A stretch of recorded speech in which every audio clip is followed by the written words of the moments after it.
say? I'm not sure that he's online just yet. Mayor Murphy, Here. Mayor Valenzuela, Chairman Hernandez, General Maxwell, Here. Mayor Post, Here. Mayor Romero is out on this one, and Supervisor Hines is on his way, I believe, but not logged in just yet. Okay. So we do have a quorum. Please stand for the Pledge of Allegiance. I pledge allegiance to the flag of the United States of America and to the republic for which it stands, one nation, under God, indivisible, with liberty and justice for all. Thank you.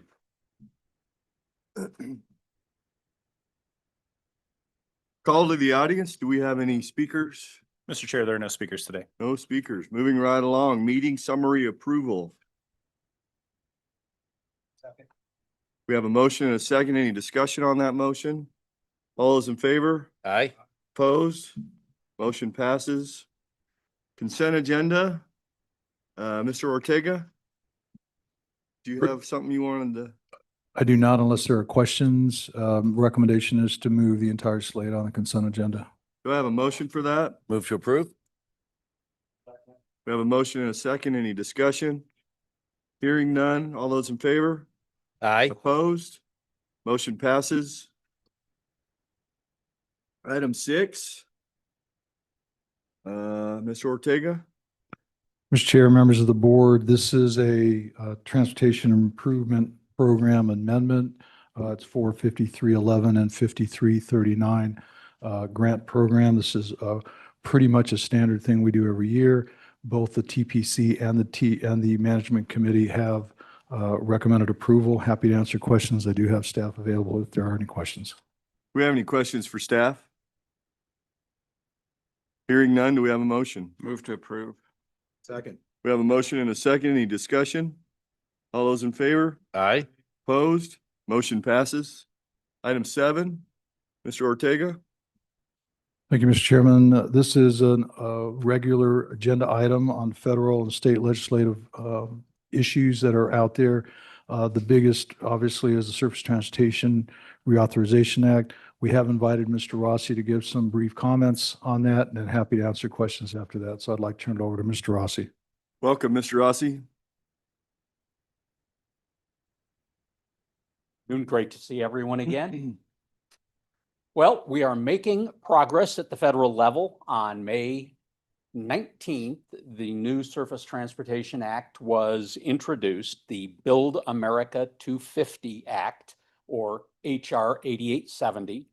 And on May 22nd, it was marked up in committee, and so is moving along pretty much on schedule at the moment. Before I get into some of what's in the act, I'll talk a little about the process and what we see as far as passage. We're on schedule at the moment. However, the bill in the House still has to go through the Ways and Means Committee and the Rules Committee, neither of which have been scheduled at this point. And then it has to gain approval from a majority of 435 members. There are 66, 67 members on the committee that has seen it so far, so a very small percentage of the total House of Representatives. There were no giant surprises in the bill. It followed what we expected, but there's a long, long ways for it to go, both in the House of Representatives and then at some point, and it can happen at any point, a companion bill needs to be introduced in the Senate. That bill hasn't been introduced yet. It then has to go through the entire committee process and full Senate vote, and then the two bills will have to be reconciled. If I had to bet, I will bet we won't get there by September 30 of this year. It's still possible. We still could. But my guess is there will be a continuing resolution to continue base funding levels in the existing IIJA program. And next year, a new Congress will take up this bill. And because it's an election year, that will be completely new Congress, completely new cycle. and a completely new introduction of bills in each chamber. I do believe what we see this year will set the model for what we're going to see next year, and there's precedent for that. Even the IIJA went through a similar process and crossed over from one Congress to the next. I think the general framework that we're seeing in this House introduction will be what we see as we go through. I don't think it's going to be radically different, but there will be many, many different amendments. So what's in the program? $580 billion program. Size is what's expected. 5-year program, which is what the Surface Transportation Reauthorization has been for years and years. After that, it starts to diverge in a number of ways that are along the lines of what we discussed when I was here a month and a half ago.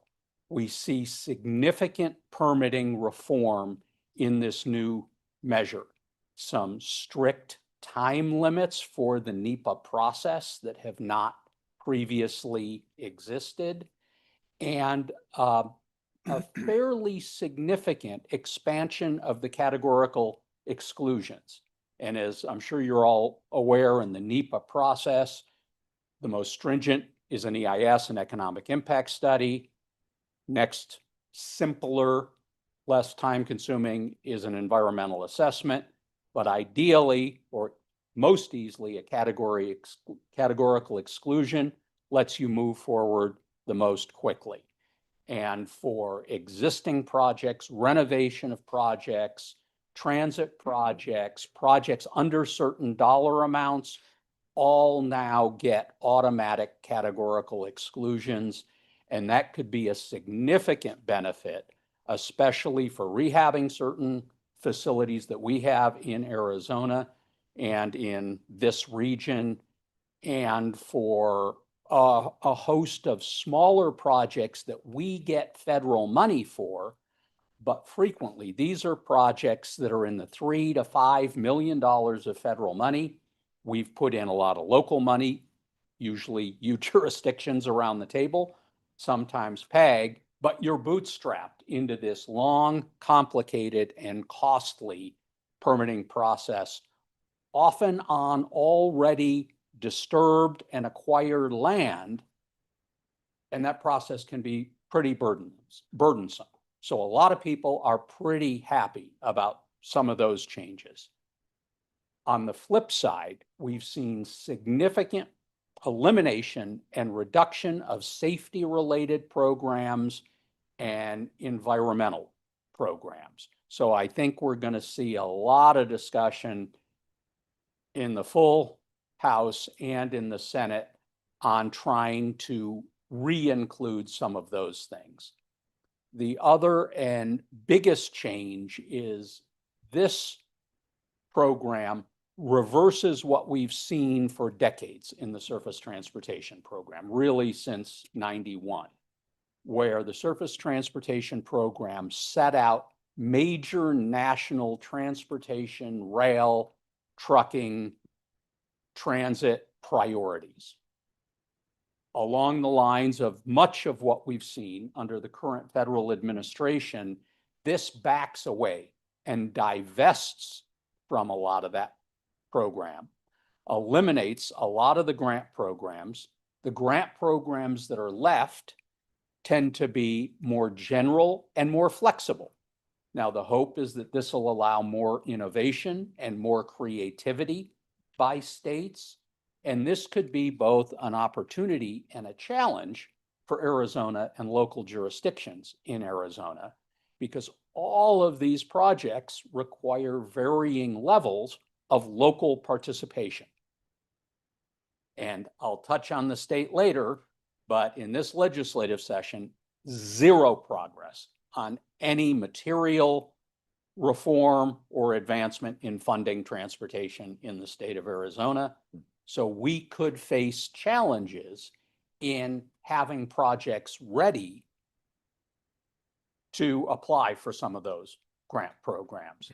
in addition to reductions in safety and environmental programs, reductions and elimination in many cases, we've also seen the elimination of the carbon reduction program, which is a program that a number of folks down here have used.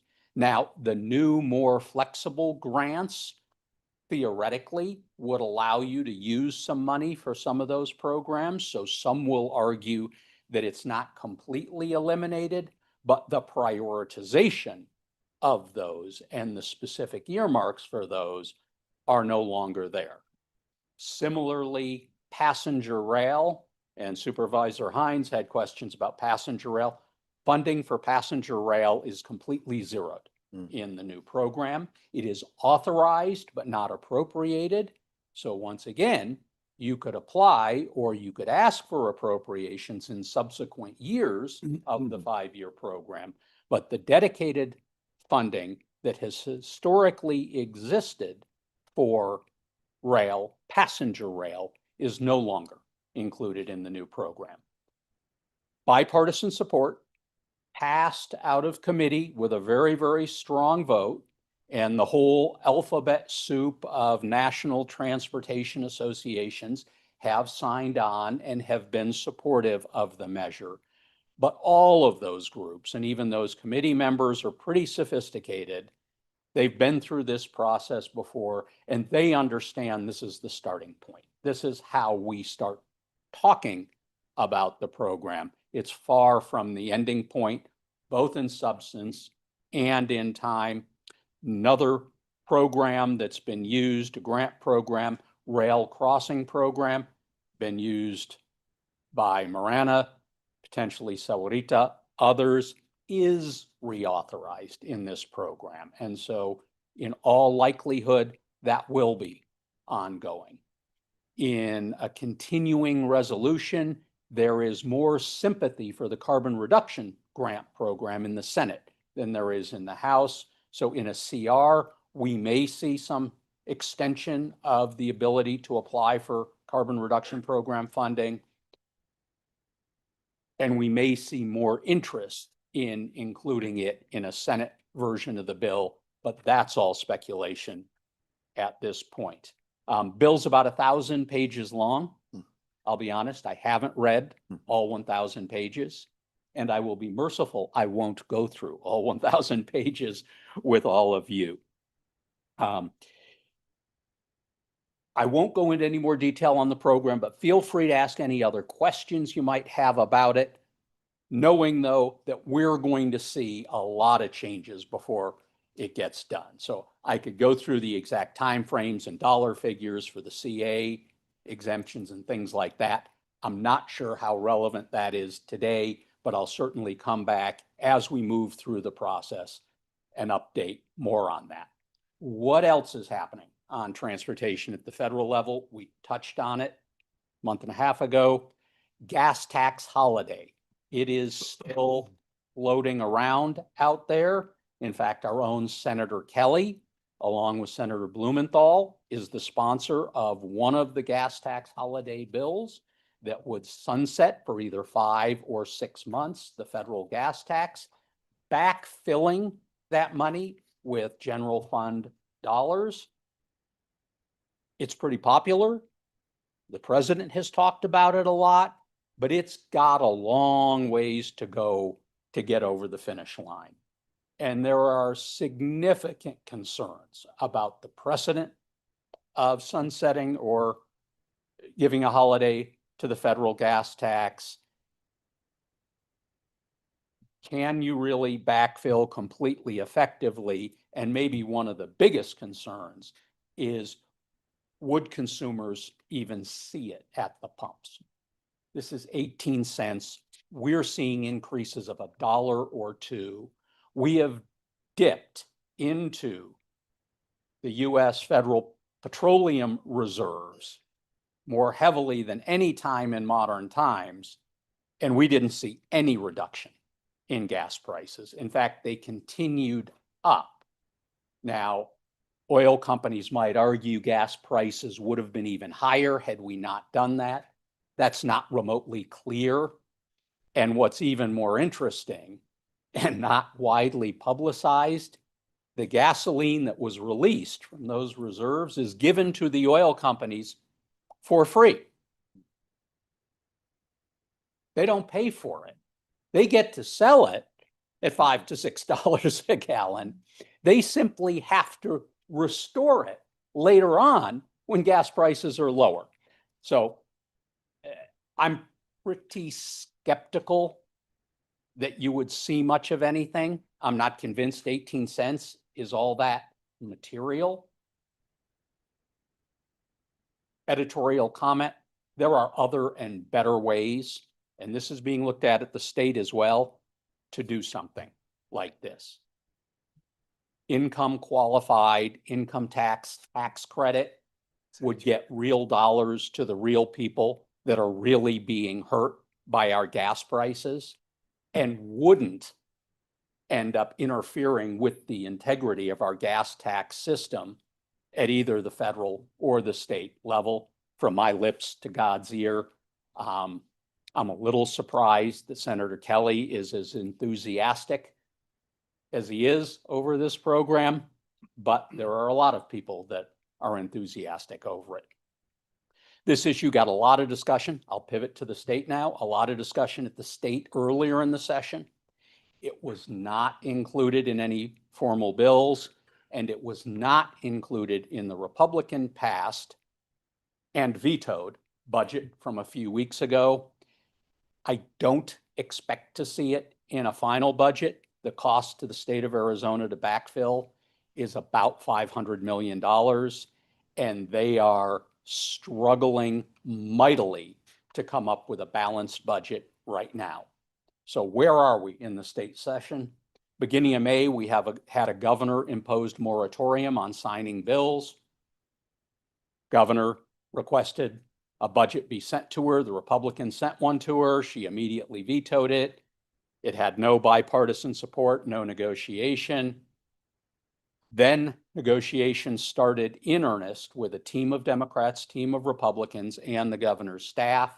And significant progress has been made over the last 3 to 4 weeks. The moratorium was lifted about 10 days ago, and the House and Senate have continued to work, but only on a part-time basis, coming in 1 or 2 days a week, moving a small handful of bills. Last week, this week was supposed to be the final week of the session, both to complete all bills and to adopt a budget. I was thinking last week I might have to do this virtually or reschedule.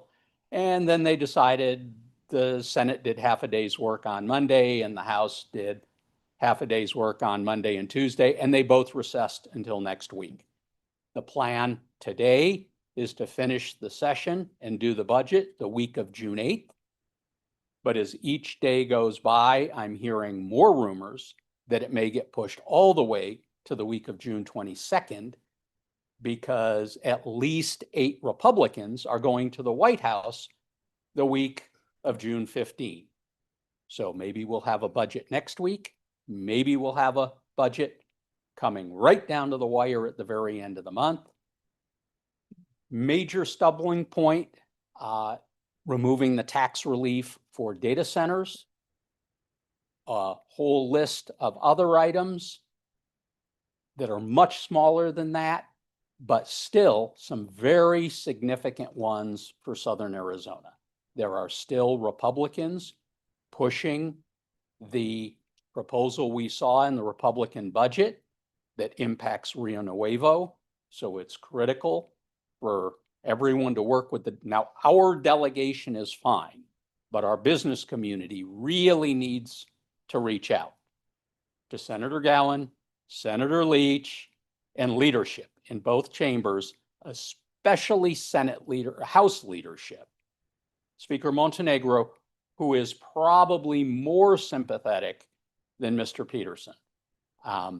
There seems to be a thought among some Republicans that harming Southern Arizona harms the governor more than the Republicans.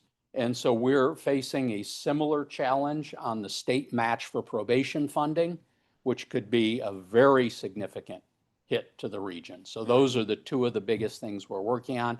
I don't think we'll see the uniform 5% across the board cuts, which would have adversely impacted some transportation projects.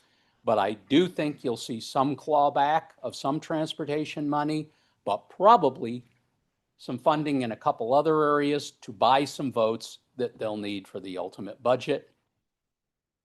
Those were all guesses and speculation. We're getting a lot of rumors, and I had calls from governor's staff yesterday asking if certain provisions on opioid settlement money would be acceptable. So they're close. They're close. I hope it's next week, but if not, in all likelihood, the week of the 22nd. With that, I'd be happy to answer any questions, state, federal, or otherwise. Board Member Maxwell, you have a question? David, I put my head in. I've been watching you. You've been chomping at the bit to go.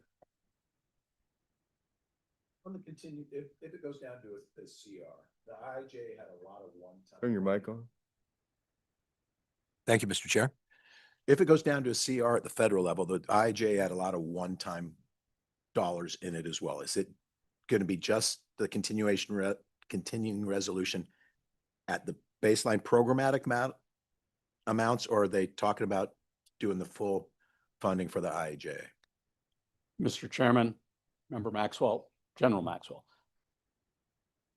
This is a pure guess, but I'm virtually certain it will not be the entire program. It will not be all the additional funding. It'll be the baseline, but maybe a few cherry-picked additions, again, to get the votes to get a CR done. And I just want to confirm one other thing, and that's, you said right now the gas tax as it's being discussed, and 100% agree with you, it's an awful idea.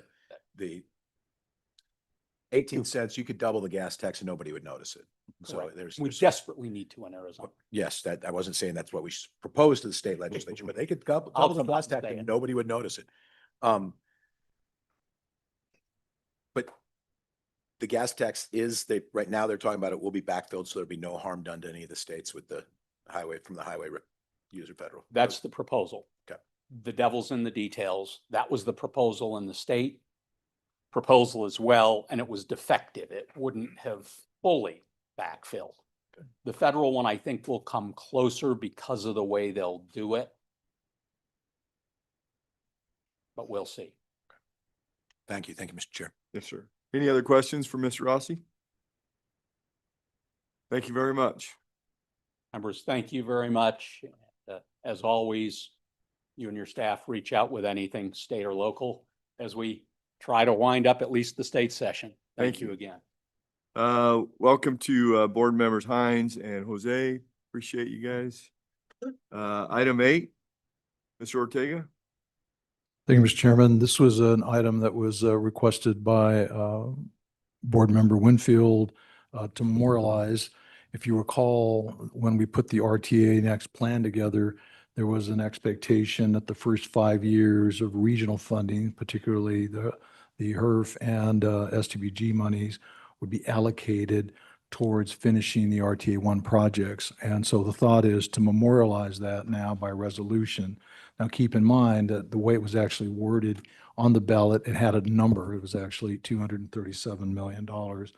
And so what I thought is we put the resolution together with the target as the number, so that if we achieve that earlier, then we're able to cease that, if you will, at that time. So this resolution does that. The spirit and intent is that if it does not happen, then an item would be brought back to the board or to the regional council in 2031. That's all, Mr. Chairman. Is there any discussion on this item? Board member Winfield, would you like to make a motion? Move to approve. There you go. I enthusiastically make a second. We have a motion and a second. All those in favor? Aye. Opposed? Motion passes. Thank you. Item 9, Mr. Ortega. Thank you, Mr. Chairman. This is a continuing conversation about the committee restructuring that we have discussed previously. We do have an updated presentation with some recommendations. Very interested in your feedback on it, if you would. So with that, I'll turn it over to Sheila Storm, who's been working on this for us. Sheila? Welcome. Thank you. Waiting for the plane. Ah,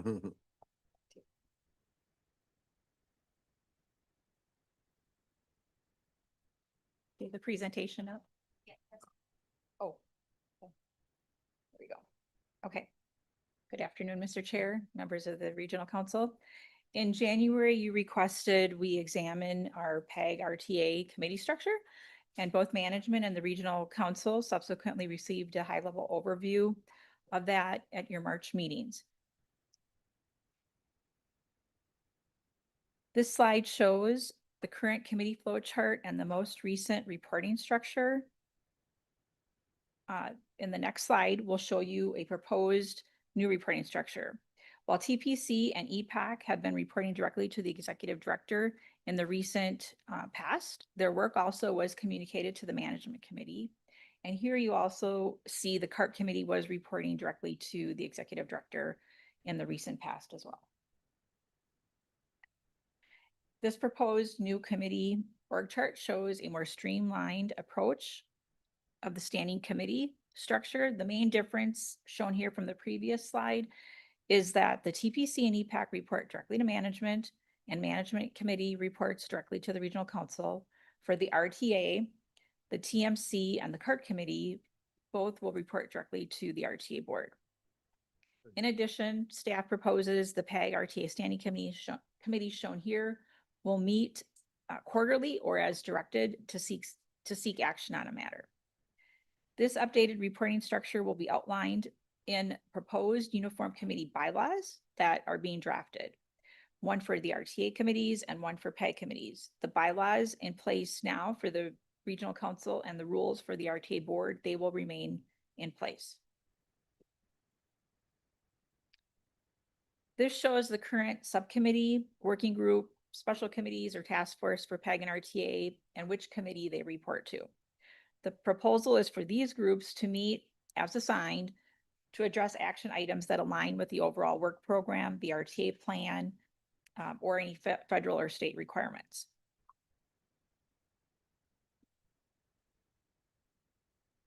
As an overview of the role of the PAG RTA committees, we will run through the purpose, the value, and the expectation. The primary purpose of the committees are to, of course, recommend policy to the regional council or board or recommend action to the governing bodies. And a couple of examples would be approving the administrative code or the RMAP, for example. The value that the respective committee members bring will be based on their expertise in the areas shown on the slide.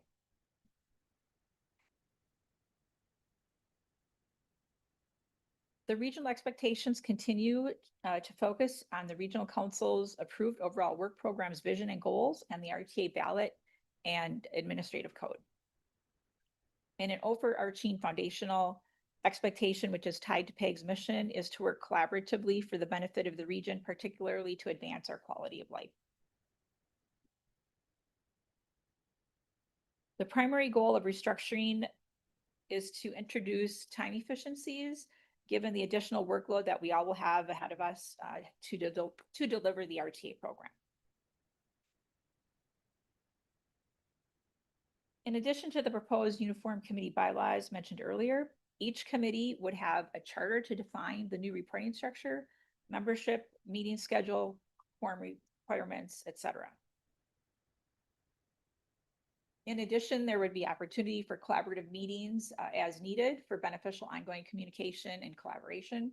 And also all of these groups would be subject to the open meeting law requirements.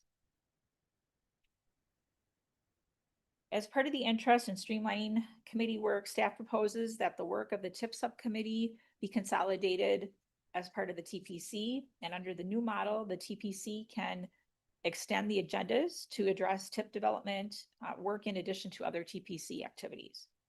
Apart from TPC, EPAC, TMC, and the CART committee, we propose the other committees would all be referred to as working groups going forward. And finally, we are seeking your direction to bring the draft uniform bylaws and individual committee charters back to you in September for your review. Thank you, and happy to answer any questions. Thank you. Do we have any questions? Mr. Chair? Yes, sir. Well, I love the work that's been done because I know we're continually working on ways to deliver $200 million worth of projects. as opposed to 50 million, which we've only been able to do before. So, and I love that the council has a lot more feedback relative. Can you go to the first slide? Sorry, it has to go all the way back to the first slide. I'm sorry, the second slide, the fix one. So especially on the RTA side, everything eventually comes back through us. My only question is on the advisory, the PAG Management Committee, if there's any drama or anything below that, do they have the ability to work with the executive director and get it to the governing body? I just see that. I'm not expecting an impediment, but if there is one, is there a way for them to get to us? Mr. Chairman, excuse me, Mr. Chairman, Mayor Murphy.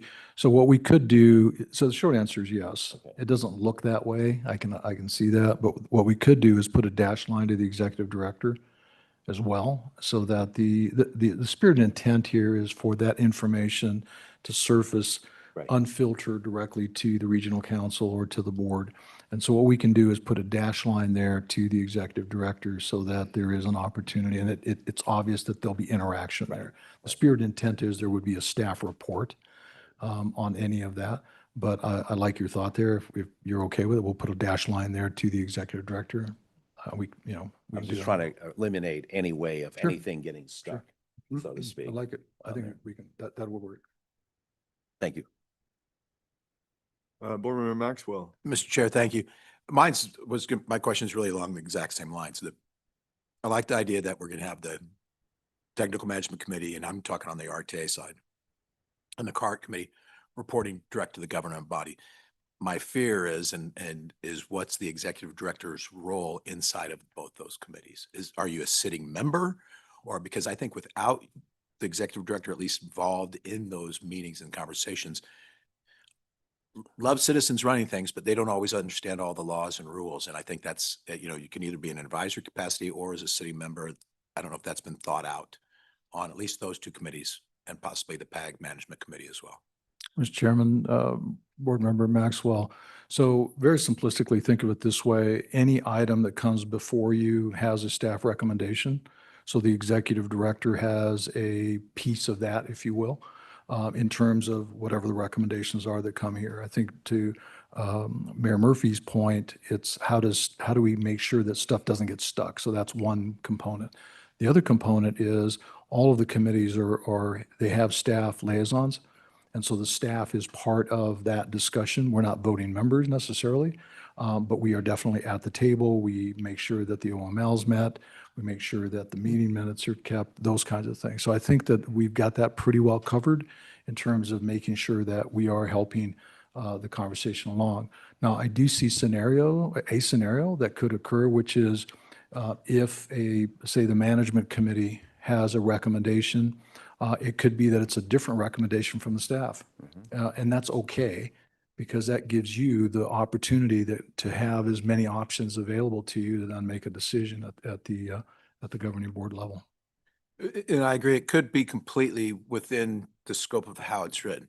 My ultimate concern is whether the staff's got to be empowered with your approval to empower, and they have to be willing to speak up if one of the other committees just starts going down something. I don't want them wasting a 2-hour discussion at the CART committee just to find out that's illegal and you can't do it.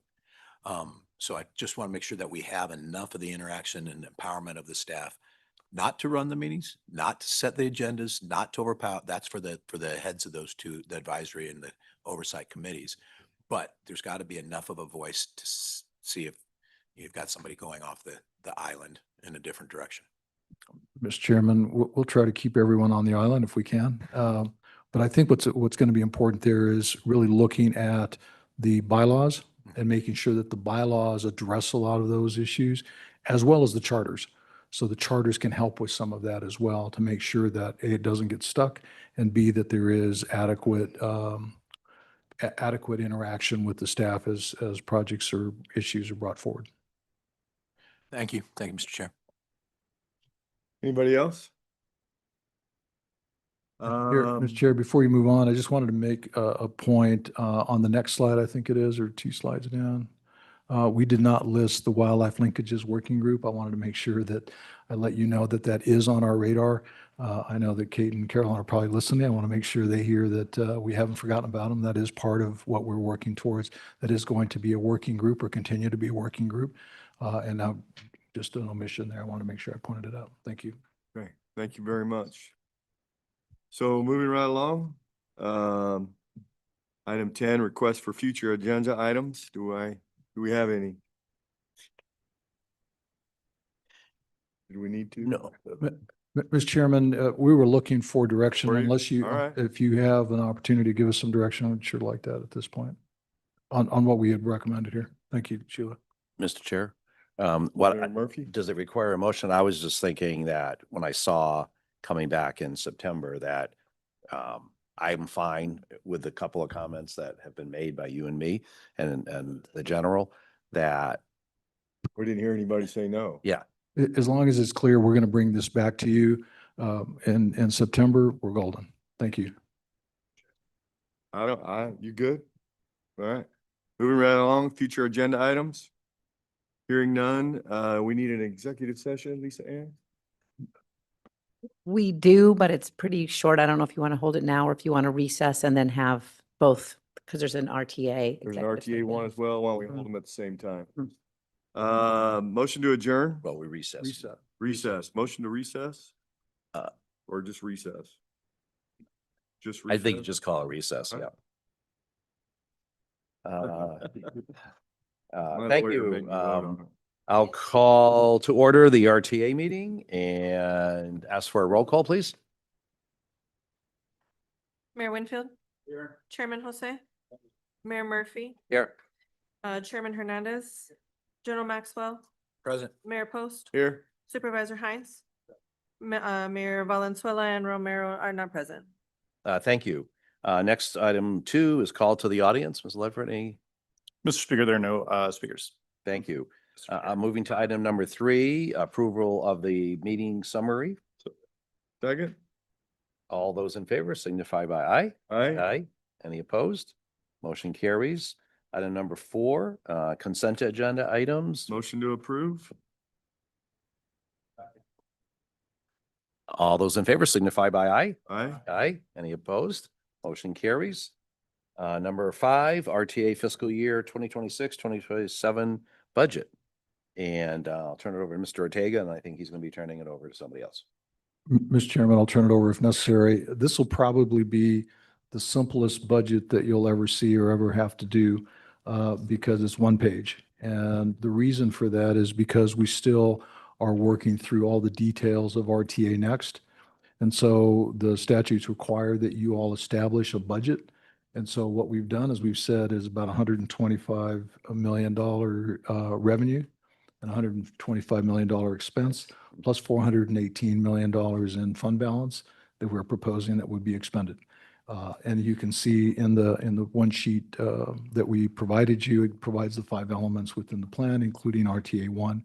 And we will come back to you with amendments to that down the road. But very simplistically, it's just money in, money out, plus what we have on our account. And that's what's required by the statute. So I'm asking for approval, but we can go into as much detail as you'd like. We have staff available if you have questions. Thank you. Mr. Chairman, I'll make a motion to approve that budget. We have a motion. Do we have a second? We have a motion, a second. Any further discussion? Just one quick. Yes. Mr. Chair. Yes. Thank you, Mr. Chair. I'd ask that the staff keep really engaged with ADOT and the folks at the state. We had our study session this morning, the final one, looked at the final draft of the 5-year plan. Obviously, none of these numbers are in our 5-year plan. None of the projects that will roll out and be accomplished are in the 5-year plan. And so much like Maricopa had to do last year when theirs got reapproved, we're going to need to be in constant communication with them so that we can get things into the plan and it won't slow us down on any of the projects and or the funding. And it's important to show the funding because when you look at it, you go, well, people are going to look at it and go, well, we just approved this. Where's all the money? So once we know the proposed budget, it'd be good to be making sure that they're hearing that so they can bring it back to the state board and we can bless the changes. Mr. Chairman, just to give you a level of comfort, we have had many conversations already with our partners at ADOT. who are having some conversations with the jurisdictional partners, some of your staff, to make sure that we are incorporating the RTA Next approvals into the state TIP or the state improvement program, which is not as easy as it might sound because things tend to slip or we have to have, more conversation around that. But I'm happy to report that we're making some progress. You'll hear a more in-depth presentation here in a bit, and we'll go over what we're up to on that. Okay, thank you. You're welcome. Any other discussion? Yes. You may have said, Mr. Ortega, but when will a more detailed budget become available, the FY 26-27? Mr. Chairman, Mayor Winfield, as quickly as we have all of the projects for the coming year. So this is for the fiscal year 27. And so my thought is that by September, we're going to have a whole list of projects. And by then we will have them put into the entirety of the 20-year program. And we'll start taking out pieces of that, which will be the first year. And so you'll see amendments very frequently, and it could be as early as September, if not sooner. So really, this is just more what I'm used to, a tentative Tentative budget, budget, that that's exactly this is our cap, we're not going to spend over it. And Exactly then right. as you go along, you massage it. Mr. Chairman, that's exactly right. Think of it in terms of this is the tentative budget, and the final budget will come through in the not too distant future once more information is available. Any other questions, comments? All those in favor signify by aye. Aye. Aye. Any opposed? Motion carries. Item number 6, RTA quarterly analysis. Combination of our executive director and Rick Ellis. Thank you, Mr. Chairman. I'll turn it over to Rick here in a bit. This is the second time you've heard about the quarterly analysis. It's a little more detail. It really gives you the overview of the approach, where we're headed, how we're really organizing ourselves for the program delivery as a whole. I won't get into a lot of detail about magnitude and that. We'll save that for item number, I believe that's 9. But at this point, I'd like Rick to go over it with you at a high level. Rick?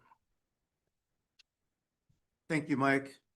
Good afternoon, Mr. Chair, members of the board. It's a pleasure to be here as always to talk about this activity.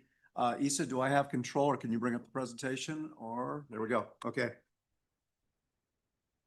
As a reminder, the purpose of our quarterly analysis and reporting presentation is first and foremost to ensure that there is solid understanding of all the activities that we have underway. In addition, this also provides an opportunity to engage with our committees as well as yourselves as the board on any issues, challenges, or potential opportunities that may arise. First part of our presentation will be a review of the financial aspects of the plan, and I would like to introduce Jamie Brown, our Director of Strategic Planning, Programming, and Policy, to provide an overview of the activities and efforts underway. Jamie, it's all yours. Thank you, Rick, and good afternoon, members of the RTA board. In terms of a brief financial overview, new RTA revenue collection began April 1st. And we've continued coordination with jurisdictions as part of the Transportation Planning Committee and TIP Subcommittee on several key items.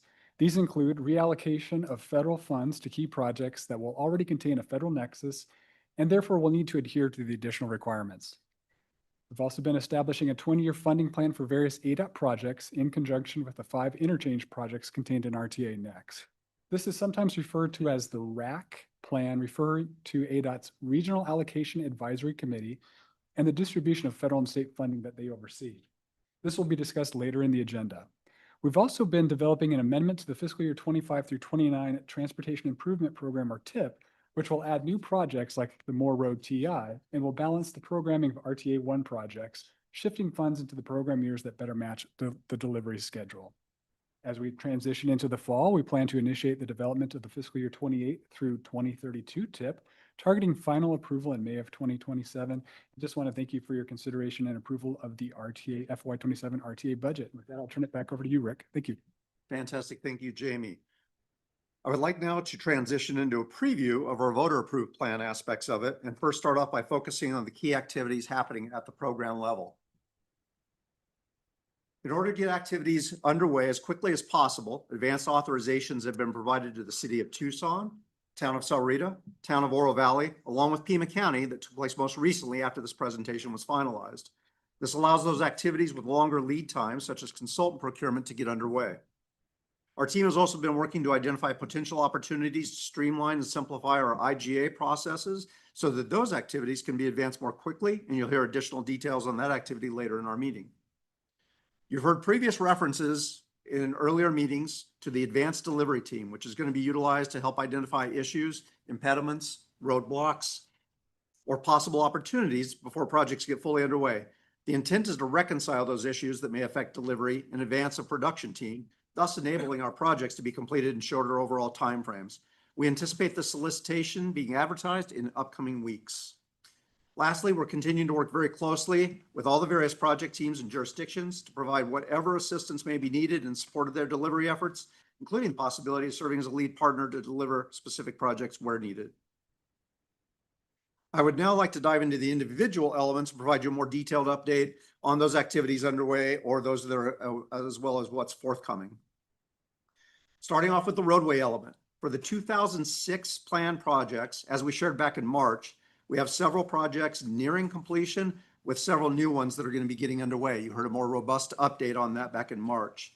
Note, along those lines, it's important to note that we took action on the 2 project IGAs for Houghton and Silverbell, and we're going to be continuing to work with our partner jurisdictions to ensure we have solid strategies for completing remaining projects within the funding allocations we have available. For the 2026 plan, so far we've provided project jurisdictions advanced authorization for 2 of the projects on Drexel Road that were underway prior to the election using alternate funding sources, along with La Villita in the town of Sarita, Shannon Road in Oro Valley, and just recently pre-authorization provided for Valencia Phase 1, First Avenue from Orange Grove to Ina, and Silverbell from Camino del Cerro to Ina, all located in Pima County.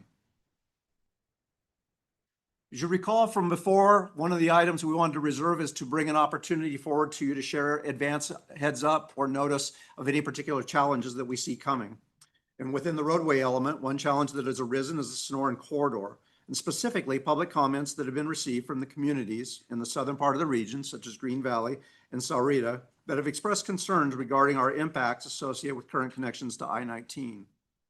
Our staff will be meeting with the affected jurisdictions along with representatives from ADOT to discuss the concerns in detail and identify ways to resolve them, and we'll continue to share updates with you at our future meetings.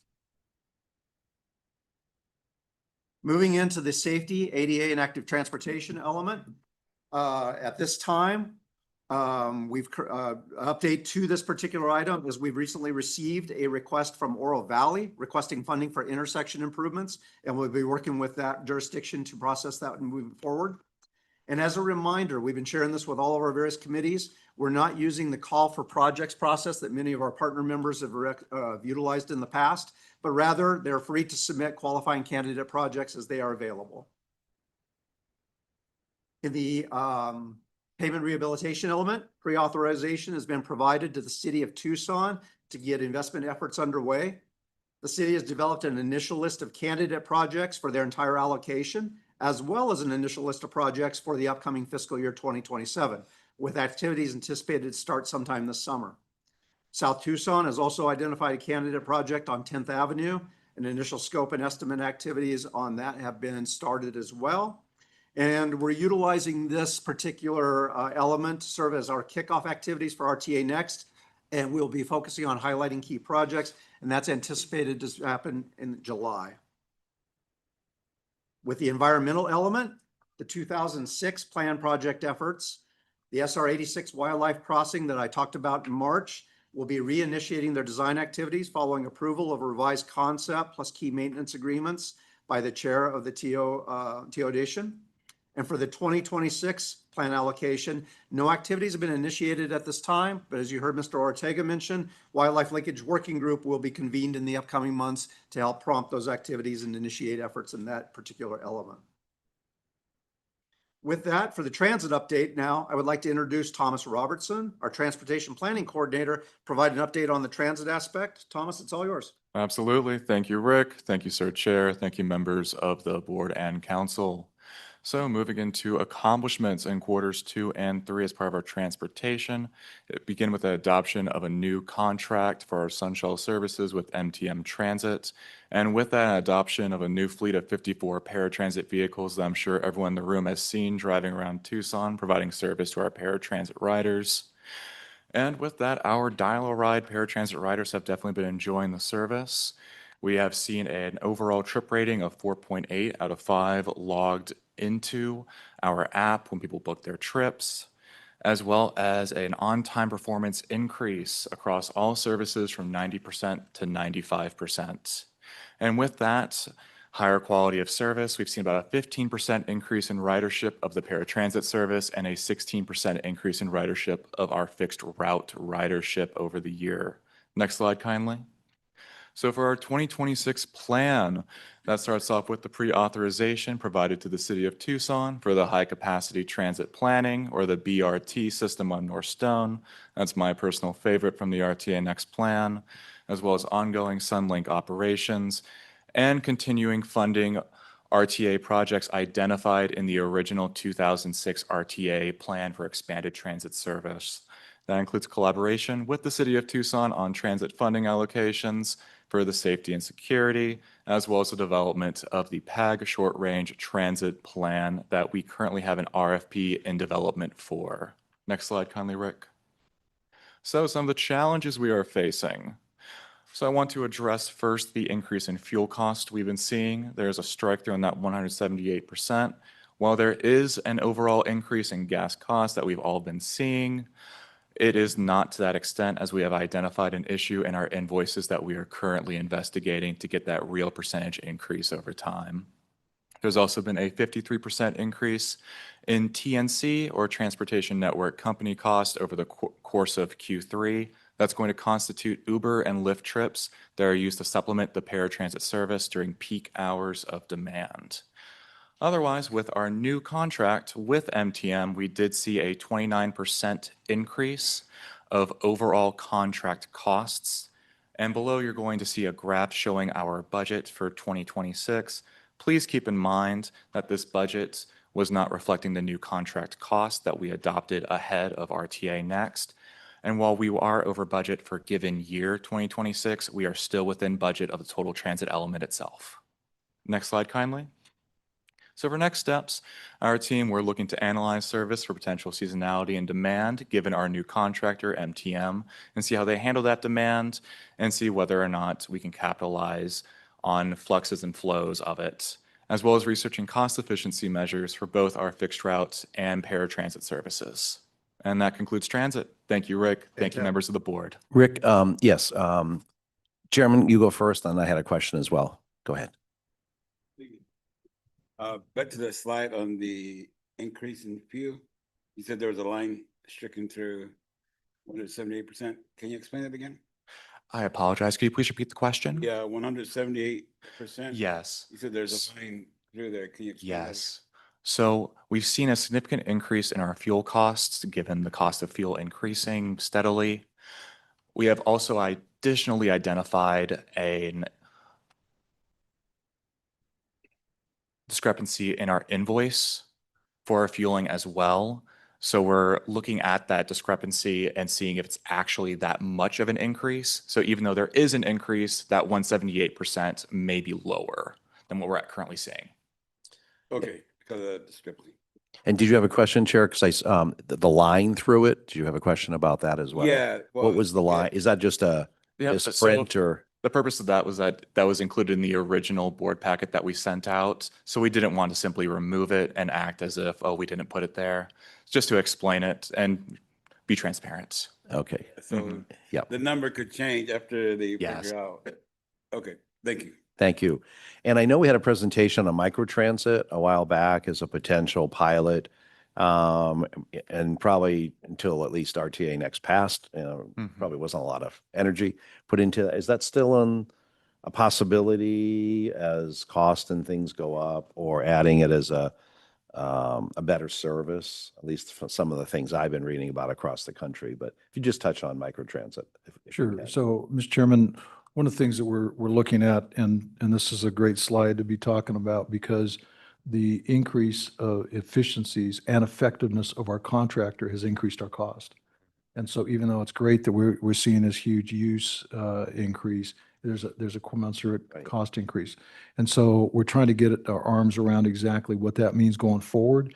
Then we can have a conversation around the rest of it. And so that's all inclusive. So that's really where we are at this point. Thank you.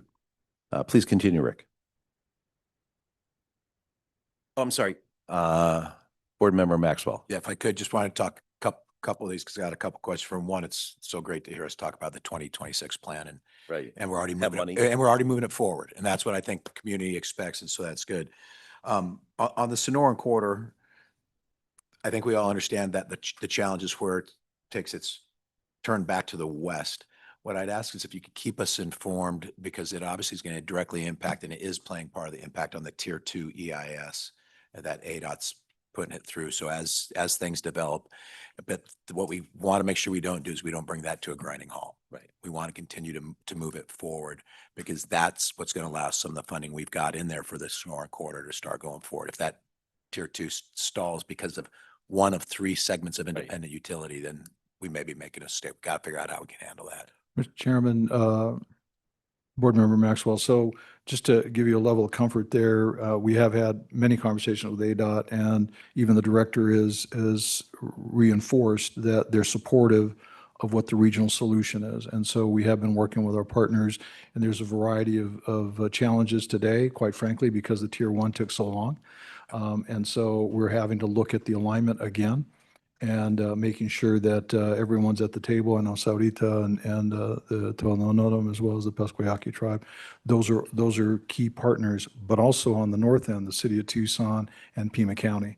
So we are making sure that everybody understands that we have some challenges, but we don't want to see that stop at this point. Good. Thank you on that one. On the pavement rehab, I'll tell you, that seems to be the number one question I get from the community. Okay, what those RTA rehabilitation dollars, where are they going to go? And the city of Tucson's done a good job of outlining that. I'm wondering if there's a way that PAG and RTA could coordinate with the city of Tucson so that same map that shows what roads are going to be on their list of projects, they can find them here if they go to the RTA looking for it as well. Mr. Chairman, happy to do that. That list has been approved now, I believe, by their process, the city of Tucson's process. We do have a copy that we'll certainly link it somehow to our website. I think there's value there.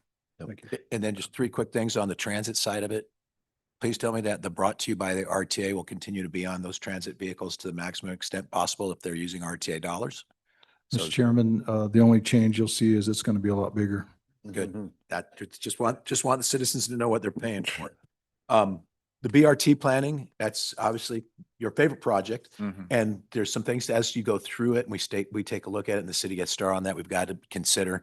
I know there was concerns about ADOT prior, there has not been a study done that's going to show if there's going to be an impact on car travel down Stone, where is it going to go and what impacts it going to have on the state route over at Oracle. But then we've also got to think about First is being shut down too. So it's just something I'd want to keep in mind as we're going down to take a look at that BRT planning. We've got somebody here that could probably even be resourceful in explaining why that's going to be important because, you've got to have the planning and the things that show what impact it's going to have on the state route, because otherwise you're just putting the dollars off on the state and on ADOT. And that's what I'm here is to represent ADOT. And we've got our own financial challenges as well. And then the last thing I want to give the city of Tucson kudos. They're already having the conversation about what they're looking at doing to improve the safety and security, which was one of those, some people call the last minute ads, but it's where we put some more money into transit and the board elected to target it towards the security and safety on the transit capacity. And the city's already talking about how to use those dollars. And I think that should bring back some more confidence to the voters that the money they voted for is going to get used how we said it was going to be. So good briefing. Thank you. And I just had an additional question as well. When you were touching on the rehabilitation, that was 2 jurisdictions, just as it's ongoing, kind of educate us when the other municipalities, kind of like Board Member Winfield did for PAG, when that money is going to sunset, will be available for the rest of us. Because it was never all that clear to me when it opened up for others for the rehabilitation. Mr. Chairman, are you referring to the regional monies? Yes. Oh, yeah, of Yeah. course. That would probably be hopefully in early 2031, but we're Okay. happy to do that. Yeah, but just to kind of keep it on the radar, to be, keep the transparency and the communication. Thank you. Any other comments? Hearing none. Please continue. Fantastic. Thank you, Mr. Chair. I'd like to now transition into the performance aspects and provide a more detailed overview of what you can expect to see as this portion of the analysis progresses.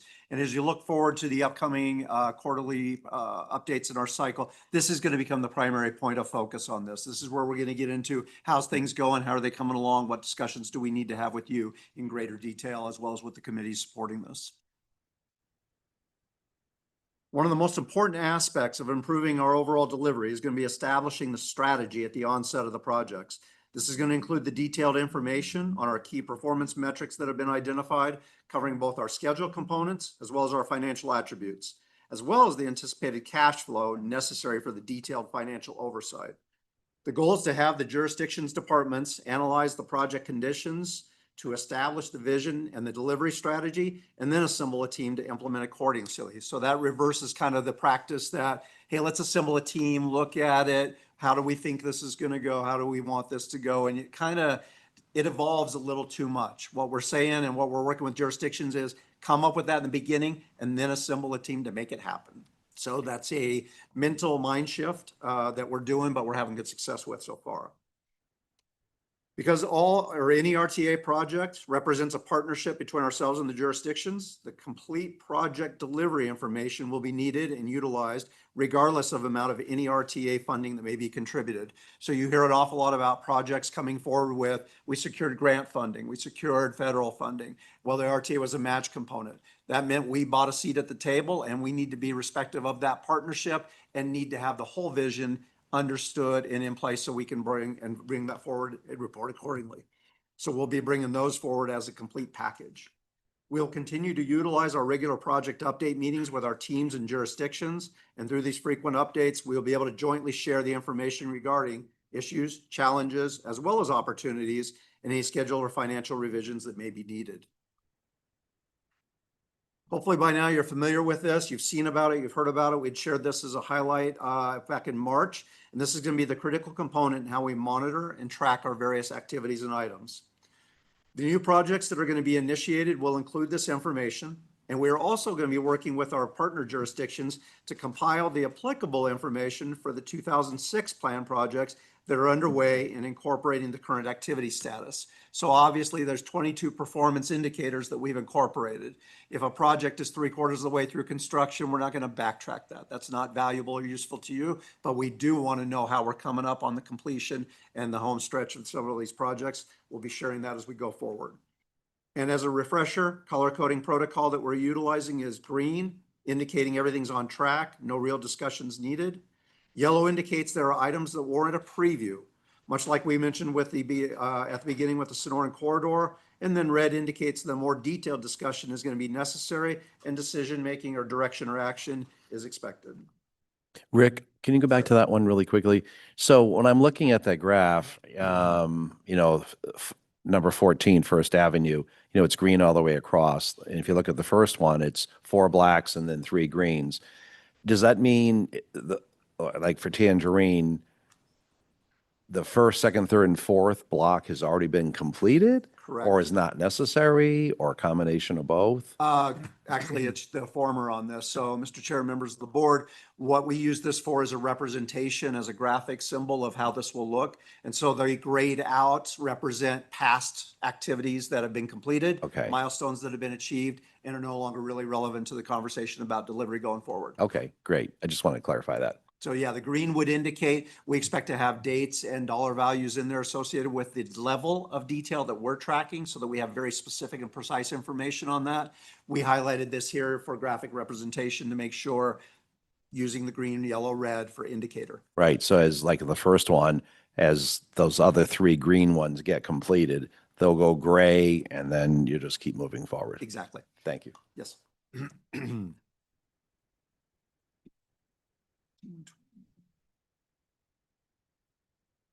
As a reminder, we reserve this slide as an opportunity to present any recommendations that need to be made to the board. At this time, staff has no recommendations we want to share. However, as you previously heard, we will be closely monitoring the Sonoran corridor plus the transit cost items and sharing that information back with you at future meetings. Also, as a reminder, this is a standing opportunity for members of the CART and the TMC to make any recommendations directly to the board. We expect that'll be more prevalent as we move forward and have different projects with different discussion items to share. We anticipate having a full performance report available at the fall quarterly analysis, which may include recommendations at that time. As we continue to provide the analysis and reporting each quarter, we'll continue to use this format, focusing on financial aspects, sharing information on any of the project activities and efforts, and then providing the detailed analysis on our ongoing plan performance and especially delivery activities. As this transitions, you'll start hearing less and less from us and more from our member jurisdictions who are going to be the partners on this. You heard that in March where we brought those in, our partners to present on that. We expect that's going to be continuing and in some cases increasing in its overall participation as they have more information to share. This concludes our presentation. I'd like to hand it back to you, Mr. Ortega, for any closing thoughts before answering any further questions. Thank you. All I would suggest, Mr. Chairman and members of the board, this is the last time you'll hear kind of the overview of what we're going to do. The next time you're actually going to get into project-specific challenges, issues, and updates. I don't expect this to be just an update, where we're talking or having presentations on the green only. We're actually going to focus heavily on the yellow and red so that you understand what has already transpired and recommendations from both the CART and TMC and potentially from staff. So that way you have an understanding of what's happening and what's going on and kind of, we'll call it on a global scale. Yep. That's all, Mr. Chairman. And you heard some comments from a couple of us. Is that all you need? Because obviously it's not a motion. It's just, this is where our concerns or input would be included as you move forward, correct? That's correct, Mr. Chairman. I think we're good. More than anything, I wanted you to be in the know in terms of what we're going to be presenting to you with regard to the projects, the chemistry of that, and why we're organizing ourselves around this to be able to demonstrate the delivery of the program. Great. Any more comments from the board? Okay. Moving on to item number 7, Citizens Accountability for Regional Transportation Committee, CART, and that'll be given by Mr. Ortega and Ms. Lawson. Thank you, Mr. Chairman. I do have a memorandum that was sent to me by Charlene Mendoza, who is Mayor Regina Romero's Chief of Staff, asking that this be incorporated into the minutes. I've given you all a copy. I've also provided a copy to our note takers, so that will be included, basically outlining her interest and support for the CART. Yep. And the role that they play in this. So with that, Mr. Chairman, I did provide you with a memorandum with what I'll call my recommendations for your consideration. I did receive not only the jurisdiction representatives that you all put forth, but I also received at-large recommendations as well. I've taken those, I've summarized that. What I in essence did is rank ordered them based on the number of suggestions or recommendations from you. That was number 1. Number 2, then I looked at and cross-referenced their professional affiliations. Then I cross-referenced against residency in the city of Tucson, which is the 4 within the at-large. And then the last was the rank order within the staff, just what we had looked at when we first started looking at the applications. I do have one change. The Tohono O'odham Nation representative will be Melissa Andrade, it's my understanding. And so that is a program or project coordinator administrator with their Planning and Economic Development Department. So that will be the representative from the Tohono O'odham Nation, Mr. Chairman, if that's correct. Yes, Chair. That's correct.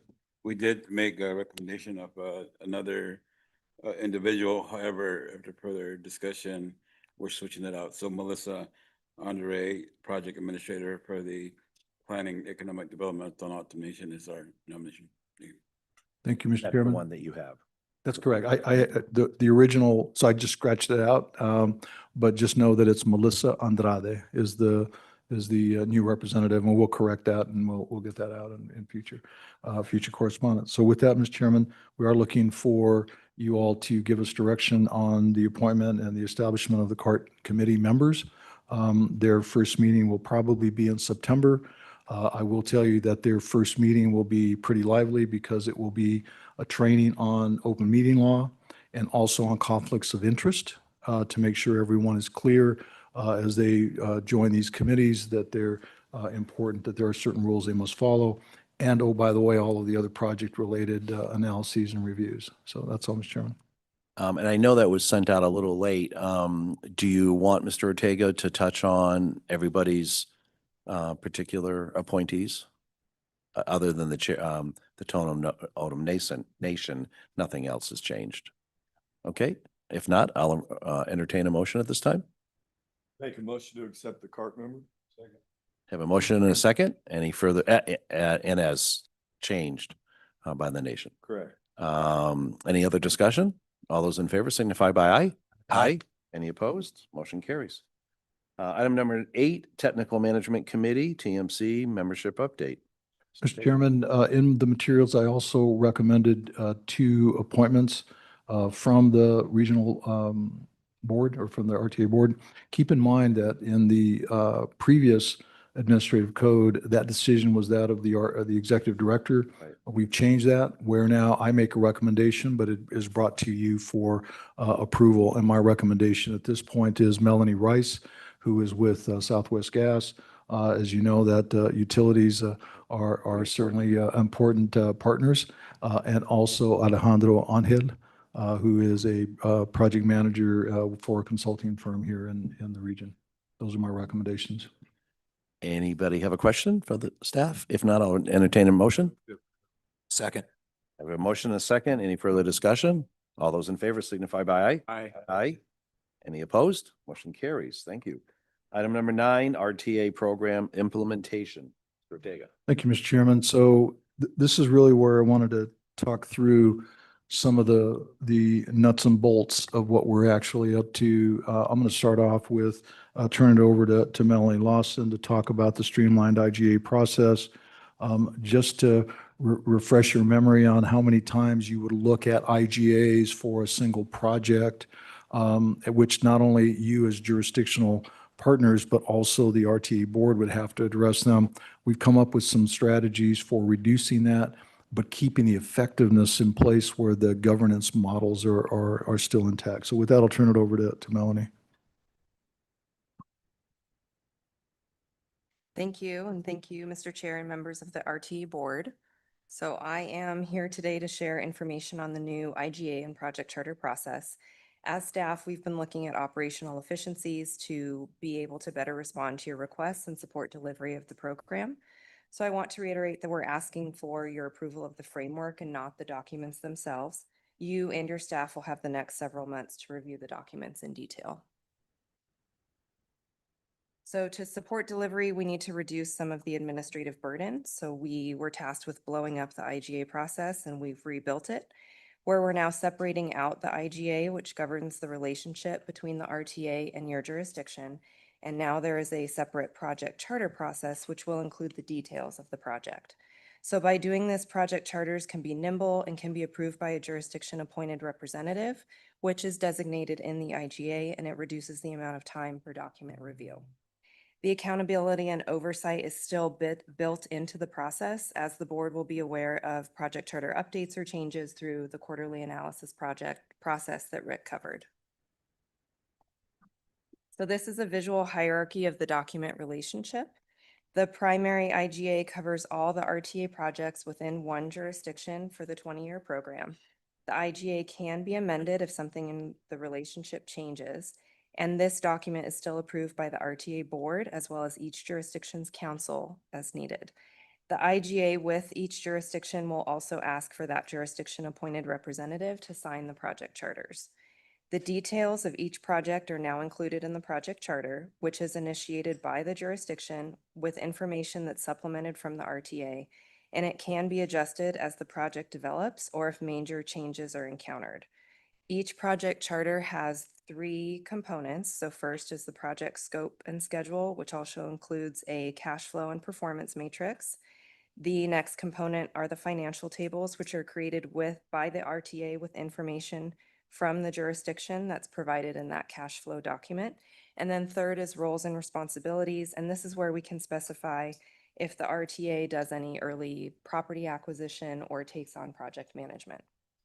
The templates have been workshopped with the TMC Policy Subcommittee and also shared with TMC, and they can continue to adapt for projects as needed as long as they keep these three components.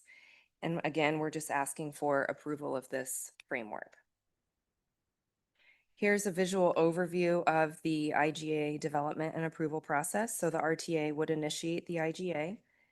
The legal review would occur with both the RTA legal team and then the jurisdiction's legal team. There would be back and forth here. I don't think it would be entirely linear. And then there would be RTA board approval and signature, as well as jurisdiction council approval and signature, and then we would have an executed IGA. This is an overview of the RTA project charter development and approval process. So again, this is where the details for each project are included. And this is a visual of that development and approval process. So the lead agency would develop the project charter. They would use a template provided by the RTA.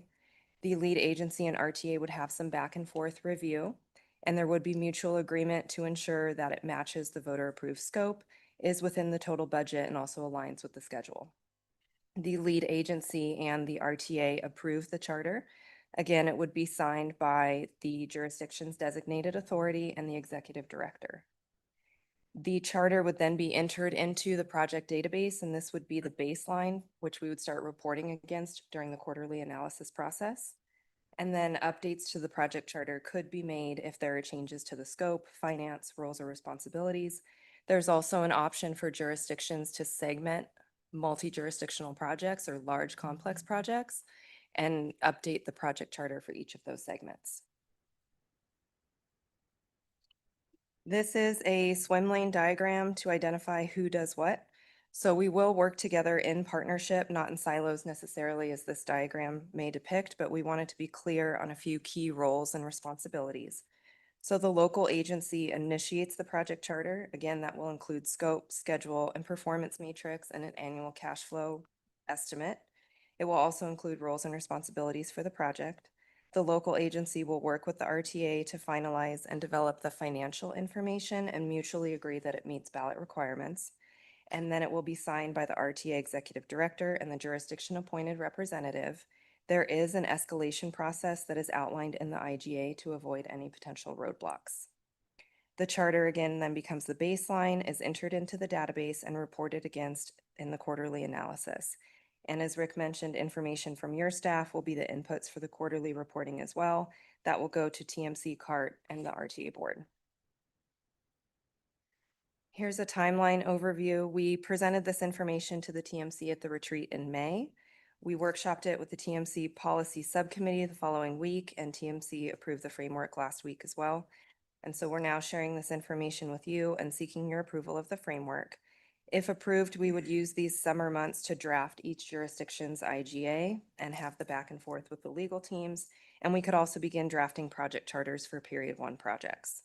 The goal would be to have each jurisdiction's IGA ready for the September board meeting, and we could also report out at that time on any project charters that are complete.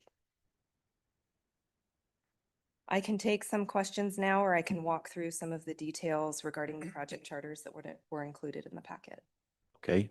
Any questions? I guess one of my questions for Mr. Ortega is, how much do you think trying to work on the streamlined process, or do you think we're shaving off potentially? So when you look at a project today, Mr. Chairman, and you have multiple iterations of IGAs that have to go both to the jurisdiction and to the RTA board, I would say we're probably cutting it down to somewhere around a quarter of the amount of time it used to take us. I think it's that significant. Right. Now, the key here will be, and Melanie mentioned, if the jurisdiction designates a signator that can just sign on for the project charter, if it's consistent with the ballot language and the scope, then you don't have to see it again. You may want to see it for whatever reason as jurisdictions, but it won't have to wait for our, scheduling it on the RTA board, et cetera, because you will have already given authority to the executive director to sign on your behalf because it's consistent with the voter approved language. And I think that's huge. So I'm going to say we're going to be about a quarter of the time that it took before. It's my opinion. Yeah. And I noticed putting it back into the the database, right? The quarterly analysis, that we're gonna be able to track it. If there's any issues, we're gonna catch them much sooner than we otherwise would have. So for direction, you just want sort of head nodding at this point? Well, Not a- not a- this one, I would like a little more than that, Okay. unless, you know, I'm okay as long as there's no disagreement. But here's the way this is going to work. You're not going to see the generic IGA again. You're going to see it only when it comes for Saudita or Right. for Miranda, et cetera. So we're moving now. If you give us generally the nod, we're done, and we're going to start moving hard on, we'll call it the master IGA. And then we're starting to look at those project charters. And those project charters are going to carry a fair amount of weight because that's what you're going to see on a quarterly basis up here. And that's why we have to be very careful and very measured in how we approach that, because we don't want to just put a bunch of stuff up there that then the first meeting, you see a bunch of yellow and a bunch of red. That's not the spirit and intent here. So as long as you're okay generally and no one's disagreeing with that, I'm good with just moving forward. We're ready to roll. Anybody want to take longer and make it more difficult than presented? Okay, I think we're in agreement. Thank you, Mr. Chairman. So let me move on to a couple of other things.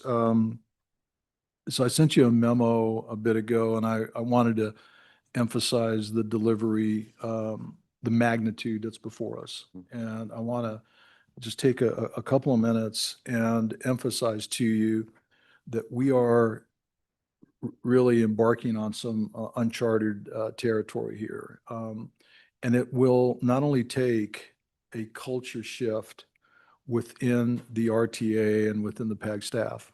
I mean, you can see the difference in terms of the approach that we've already embarked on. But there will also be a very important component, which is the jurisdictions culture as well. Because I think that the jurisdictions cultures with regard to the RTA and the delivery has been different. And if we're truly going to deliver, $220 million, and if you recall on my note, I said it was about $602,000 a day.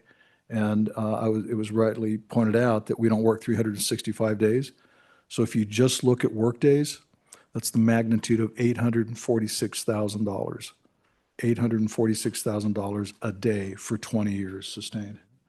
So the magnitude of that will require everyone to fire on all cylinders. But it's not just the RTA and the jurisdictions. It's also the consultant community. It's also the contractors, and it's also the general public. I was just having a conversation with Chairman Hernandez about the closure on Grant Road. That's an example of where the closure means we're going to have that finished, buttoned up this summer, later in the summer, in time for their opening. But the driving force was not just the opening of the casino, but also to demonstrate that when we do these things differently, we can blow these things out and get them open, as opposed to having one lane open and delays for months or even twice or three times as long as we would otherwise. And I think what I'm trying to convey to you is I'm not trying to cry wolf here. I'm suggesting very strongly that it will take everyone firing on all cylinders to make sure that we can move this forward. You've seen we're already hitting the ground running with some of the pre-authorizations. You've seen the pavement rehabilitation. Our kickoff, our formal kickoff, if you will be that pavement rehabilitation, which is up on the east side. It's the City of Tucson Pavement Rehab Project. It's a very big one. We got a lot of very negative feedback about that roadway when we were out talking about RTA Next. But that's an opportunity to demonstrate, as you mentioned, General Maxwell, that we are moving now. We're moving and we're getting things done. But I can't overemphasize, the magnitude of spending that kind of money on a regular basis For 20 years. for 20 years, every single day. What I also like to do, though, is give you a thumbnail sketch of cash flow, because I think that understanding what this means in terms of the cash flow and what it could look like is important. So I'm going to turn it over to James for a minute, James Tao, to he and Adam. I'm not sure if they're going to talk about the RAC or the cash flow, but I'd like them to go over some of the thoughts that we are dealing with now to really look into the future, what that cash and what that looks like going forward as we gear up to spend these kinds of dollars. James? Thank you, Mike, Mr. Chair, members of the board. Forward.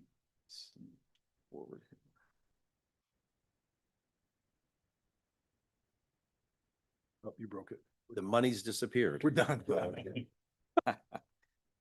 with me. Actually, it might not be in the slides, the cash flow. It's in the packet, though. So I'll just say a few words on this. We developed this cash flow to show when bonding might be necessary if we take a more ambitious approach to project completion. There you go. Specifically completing remaining RTA 1 projects in the first period and wrapping up the new plan's 7 sub-element 1A projects in that first 5 years. Considering other fund sources are being utilized before we spend excise tax dollars, RTA TPT amounts are programmed in the latter stages of a project. This cash flow is developed from an early iteration of what first period project programming might look like. Some of the project schedules have been adjusted from this initial view, but what hasn't changed is the commitment that all remaining RTA 1 projects and those projects in sub-element 1A should be completed in the first 5 years, as should RTA 2 projects with period 1 compliance requirements. Regardless of project timeline adjustments or even funding exchanges, first period project compliance for the new plan and the commitment to complete remaining projects in the first 5 years allows us to see how quickly RTA 1 fund balance and new excise tax revenues would be depleted, requiring a new funding source. Of course, there is quite a lot of fluidity to any cash flow projection in these early stages of implementing the new plan and working to complete the remaining projects, but I believe that this cash flow provides a useful guide as to when bonding might be necessary if we adopt a rapid pace. Using this scenario, our expenditures would exceed revenues beginning in FY 2030 and continue to exceed revenues through FY 2037. Project activity would decrease sufficiently in 2038 to finish the fiscal year with a small surplus. Beyond 2038, we would see a year-end surplus throughout the remaining years of the plan. Preliminary calculations estimate that bonding in years 4, 7, and 10 will result in about $110 million in interest over the remaining life of the plan, with a total debt service of about $384 million. So thank you, Mr. Chair. Happy to address any questions. Mr. Chairman, if I might just add, so normally red is a pretty negative thing, right? Right. But in this case, what it shows and demonstrates is we're delivering the program ahead of schedule. Because if you heard the language that James used, it's delivery within the first 5 years. So remember that the ballot requires us to start projects within the period that they're outlined. But the goal that I have, and I've really pushed hard on, is let's complete in those periods. And so that red means that we're on target for that. And so then it's a policy decision by the board at that time to say, okay, what does interest rate look like? What does the future look like in terms of the economy and our ability to repay those? We could even go as far as to say, okay, we're going to pause at least for a year and go to 31 as opposed to 30. Those are options that you'll have available to you in 2030 or in 2031. But we have to be firing on all cylinders to make that happen. And I wanted to show this because, some folks might get nervous about this. I think this is a great thing, a great opportunity for us. And during that analysis, we can determine, or you can determine, whether or not that $110 million in additional cost is worth it at that time. It may not be worth it. And we may say, you know what, we don't want to do that. We want to stay on track and use a more pay-as-you-go type approach. Right. But I think also if you could add in when we get to that time to have those decisions, you think about if we wait, what the inflation cost will be as opposed to the bonding capability, right? Because we all know how much inflation, we just saw gas spoken about earlier. Exactly. So at least if we can include that on what as a balance, because we're going to pay one way or the other, probably, right? Has anything gone down? I don't think so. So, Mr. Chairman, if it's okay, I'd like to turn it over to, is it Adam? Who's going to work on REC? Is somebody going to present REC? Adam. So Adam, this is back to what General Maxwell mentioned in terms of the ADOT, the infusion of the RTA Next into the regional monies. And there's an opportunity for you to see what that looks like. Again, now from a regional perspective, that's not just the RTA. It's also including the regional money that we get, the RAC money that we get from ADOT. Adam? And while Issa's pulling that up, I'll just briefly go over the framework of how we built this thing out and then the logic that went into this particular scenario. If we can go, Issa, if we can go all the way left and down to the bottom to start. As you all know, we've just experienced a pretty dramatic reduction in the amount of rack that's available as we saw the 30 and 31 projections showing up. And, or sorry, the 29 and 30, yes, 29 and 30 projections, dramatically reducing. So what we needed to do is we need to account for the fact that this might be the new reality for some time in the future. So in this particular case, what we did is we just applied a very straight line 3% as we went in further and further out. As we get those annual updates, of course, we'll make adjustments if it starts to look more like 2%, 1.5%. I don't want to get any scarier than that. We'll continue to trim those down and make adjustments accordingly. Those first 5 years that you see golded and bolded there, that represents what's in the new 5-year plan. So those numbers are pretty firm. Just from a housekeeping perspective, below that, if you see any of the green bars, that just shows how much is left over after what we anticipate or have suggested for programming. A couple of other things, we're aware that there are some increases on I-10 Alvarado to Valencia. There's a desire, and I'll get into this in a moment, but there's a desire to incorporate the Valencia TI into that project. From a logistical standpoint, it makes sense to incorporate the widening along that section. There's some logistical benefits, and that might also hedge against these increased costs that we're seeing. Additionally, because the ballot introduced these 5 TI commitments, and those need to be overlaid, this all happened after this tip had been well into publication and plans that were quite old from an ADOT perspective. So as we look at the projects that were in the I-10 DCR and the I-19 study, and then we tried to additionally introduce these 5 RTA Next ballot items, what we see is a little bit of a shakeup, especially in this first few years. The Park and 6 TIs were listed independently. And so let me go ahead and get into what this kind of bundle and save is. The philosophy here is that anytime ADOT's identified a desire that anytime there's 2 TIs on the same network that has an associated widening, they'd like to bundle those together, basically. So that means that all the equipment's in the same place. They're able to knock that out. A lot of the efficiencies gained hasten the speed of the delivery of the project. We're seeing a lot of great stuff on Country Club and Keno, for example, and using this new model. Additionally, while it's not necessarily going to cut costs, like you said, everything's been going up, it might hedge against some of those rising costs. Anywhere we can gain some efficiencies in time and delivery, that's already kind of a win. So with that, in this particular scenario, what we thought to do is take the Park and 6 TIs that are currently considered individual projects and merge those together with their associated widening.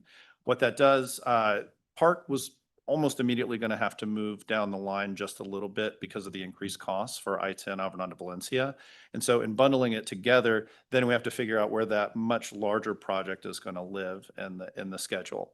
Also, Issa, if you'll scroll up to the top yellow, you'll see that because more is a period 1 project, we need to go ahead and consider what we're going to do to get a DCR started for that.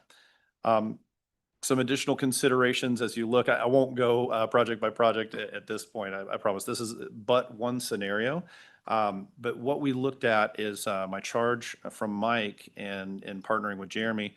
We wanted to try to make sure that none of the RTA Next commitments had construction starting any later than the second to last year of the period that they were designated for. And anywhere we could, additionally, we accelerated those projects simply because we didn't want to get into a situation where if there was a funding shortfall, those ballot commitments and those voter obligations were the ones that started to shift and have to push down and be at risk of not making period compliance. So that's really it in a nutshell. Right now, the logic behind, one other thing, sorry, the costs that are associated with these projects that you'll see in the far left-hand column are largely taken from the 2023 Monte Carlo simulations that ADOT did. So they're pretty solid numbers, but it is 2023 numbers. So of course, we're going to have to adjust for inflation as we move down the line and we get those updated costs increased. It's a planning level document. You know, for the most part, it's 20 years long, but it's not intended to be tremendously controversial because we respect the fact that we're going to need to take an iterative approach and address this every year as we get the newest information. But having that said, more for period compliance right out of the gate makes sense. You'll see that Cortero is advanced pretty far forward. The logic in this scenario, again, is that we have that RCE grant, and we have the state match. So we've got $30 million applied to developing the study and the design for this project. And we don't want that to age out and have that money end up being, less effective and less impactful because it's been so long since we got those design plans that then we have to redesign and incur more costs for RTA or for ADOT. So that's just the raw philosophy behind moving Cortara this far up. That has been a question as we've run through committees and taken feedback with that. Additionally, you will see the increased costs on I-10 Alvarado to Valencia, again, which nearly consumes most of what's available in this first 5 years. Then the last little piece of logic there is that because that will address a lot of the congestion in that corridor along I-10, the suggestion was that it'd be time to look at the safety and look at the capacity on I-19 and go ahead and initiate the phase 3 widening there, and then pick up with the Park and 6th and the associated widening there. I am but parroting that. I am not an engineer, but I have been working very closely with Jeremy. And I know that we've had ongoing conversations with individual jurisdictions to kind of check in, make sure that there's no heartburn with this approach. But ultimately, what we'd like to do is potentially bring this through the committees so that you'll see an amendment in September. But I will tell you that there are ongoing conversations, and what that might look like by the time it gets to the TPC could be a little bit different from what you're seeing on screen. This is a draft. It's not the draft. Happy to take any questions. Any questions, my colleagues? Mr. Chairman, Yeah. let me just add, I think as you look at this, and it's really important to know this is a draft, because this is already changed a little bit from what you're seeing here. I didn't want to change it because it was in the materials. But keep in mind that as General Maxwell mentioned, that 5-year plan had already been established before RTA Next. So the infusion of the RTA Next program into that RAC funding makes for some tough conversations because the dollars are finite. But then you have the increases in cost, as Adam mentioned, for Alvarado Valencia on I-10, as well as the decreases in future funding. What I would like to suggest to you, though, is keep in mind that the motivation that we have as Jeremy's back there, as Adam mentioned, is to start construction at no later than that second to the last year in the period, because we're not going to finish otherwise. And again, so how do you do that? And when you have tremendously complex projects that are along the main line, particularly when you look at Cortero and the railroad and the business impacts, we've got to start looking at that soon. And so it might look like it's going to happen tomorrow. It's just we've got to start now so that we get it within the period that we've actually outlined. So I wanted to point that out because folks have asked me about that quite a bit, and I've said, hey, we're just trying to make sure that we're ready to go when those period projects are ready. Yep. Thank you. Thanks. Yes.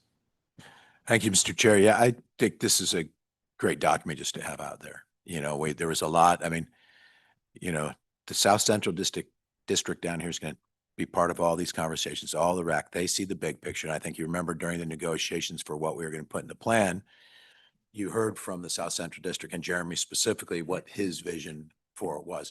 Much greater depth and conversation about what will flow together smoothly and what will create an efficient, effective way to get things done both cheaper and quicker. But it is very important to know all this. I mean, we've seen in a 20-year plan, it's hard to say this isn't gold, but this is a great starting point. And that just the coordination between the ADOT folks and the RTA team and the municipalities at all, that's the key to getting things done on time. So I appreciate bringing this forward. Yeah, no, it won't happen without that, obviously. Yep. Thanks. Any other comments? No, Mr. Chair. Oh, yes. Just wanted to also mention to everyone, the board members, your folks received a really fantastic presentation on Tuesday from Jeremy at the TPC. And so for any additional technical details, or if anybody has any of those finer points that they're curious about behind the logic, we've got that up on the YouTube, and it's a pretty good watch. You did a great job, Jeremy. Mm-hmm.